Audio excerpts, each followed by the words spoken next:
Viewers আসসালামু আলাইকুম। Infinix তাদের নতুন আর একটা ফোন নিয়ে আসতে যাইতেছে যেখানে 6000 mAh এর ম্যাসিভ ব্যাটারি থাকতেছে, IP64 এর রেটিং, স্টেরিও স্পিকার আর থাকতেছে ইনোসিকের T7250 মতো প্রসেসর। হ্যাঁ, আমি কথা বলতেছি ইনফিনিক্স স্মার্ট 10 প্লাস। দেরি না করে চলুন শুরু করা যাক আজকের ভিডিও। তাহলে প্রথমে আমরা যদি ফোনের ডিসপ্লে দিকে তাকাই, 6.67 ইঞ্চের FHD প্লাস রেজুলেশনের IPS LCD ডিসপ্লে ইউজ করছে, যেখানে আপনারা 120 হার্জ রিফ্রেশ রেট পেয়ে যাবেন। 700 নিট পিক ব্রাইটনেস দেওয়া আছে। ওভারঅল বলতে গেলে এই ফোনের পাঞ্চুয়াল হোল ডিসপ্লে দেওয়াতে ফোনটা দেখতে আসলে ভালো লাগতেছে। আর এই ফোনের চিন বেজেল তুলনামূলক পাতলায় রাখছে, বাট নিচের চিন বেজেলটা তুলনামূলক একটু মোটা দেখায়। দেন যদি এই ফোনে আমরা ক্যামেরা দিকে নজর দিই, রেয়ারে ডুয়াল ক্যামেরা সেটআপ ইউজ করা হয়েছে। মেইন ক্যামেরা হচ্ছে 8 মেগাপিক্সেল, অন্য একটি ক্যামেরা দেওয়া আছে যেটা আবার কোনো কাজে না। সেলফি ক্যামেরা হিসেবে দেওয়া আছে 8 মেগাপিক্সেল সেলফি ক্যামেরা।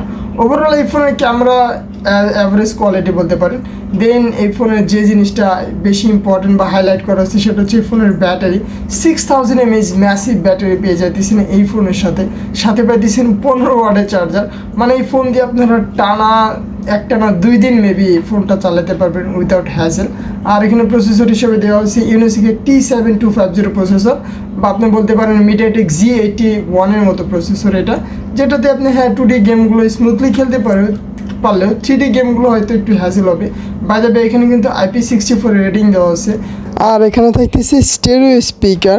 এখানে কিন্তু 3.5mm জ্যাক ইউজ করতে পারতেছেন। LPDDR4X এর র্যাম আছে। eMMC 5.1 হচ্ছে স্টোরেজ টাইপ। ওভারঅল বলতে গেলে এই ফোনটা যেসব জিনিস প্রোভাইড করতেছে অ্যাকচুয়ালি প্রশংসা করার মতো।